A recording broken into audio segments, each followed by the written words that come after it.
Hello and welcome for another tips and tricks.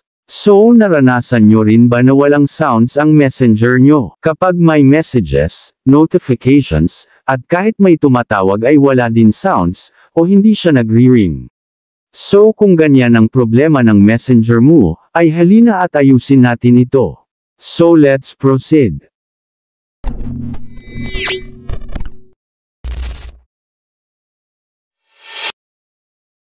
So una nating gawin upang magkaroon ng sounds ang notifications, messages, at call sa messenger, ay pumunta sa main settings ng inyong cellphone.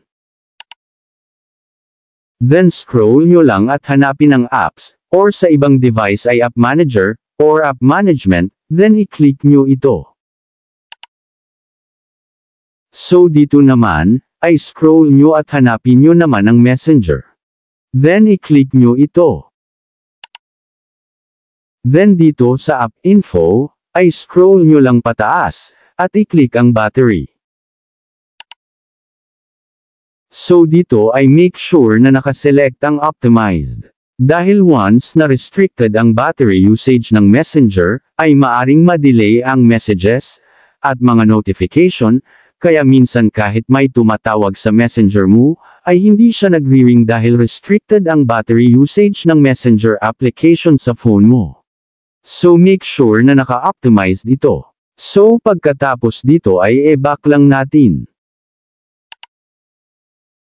Then i-click ang notification.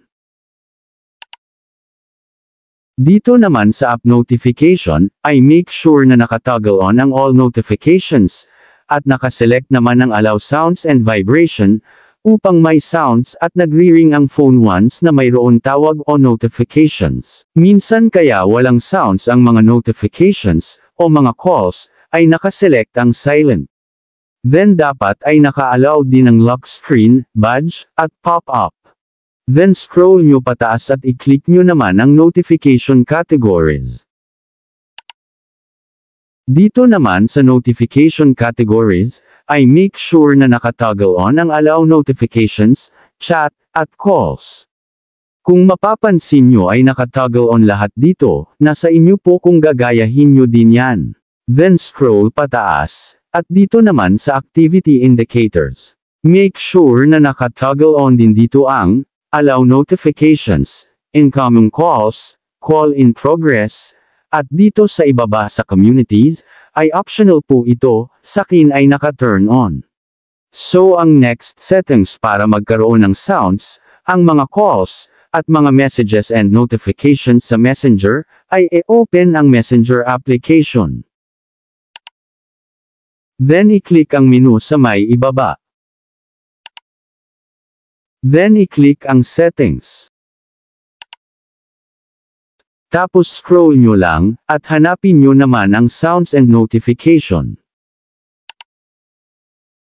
Then dito sa notification and sounds, ay make sure na naka-toggle on ito. Toggle on din ang message and reminders. Then scroll pataas, at dito sa notification, ay i-click ang ringtone. Then i-select ang messenger. Then back.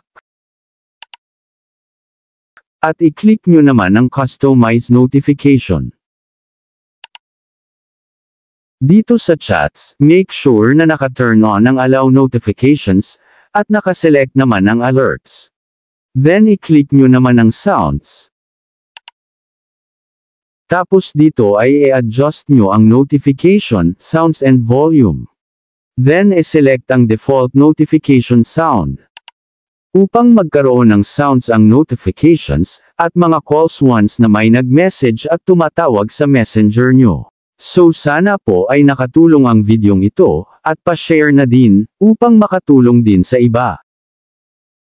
So ayan, sana po ay nagustuhan nyo ang video natin ngayon, at maraming salamat po sa mga nag-subscribe, at kung bago ka palang napadaan sa channel na ito, at gusto mo ng mga ganitong video, ay huwag po sana kalimutang mag-like, subscribe, at pindutin ang notification bell button. upang updated po kayo once na mag-upload ako ng bagong video. So thank you for watching, and God bless po sa lahat.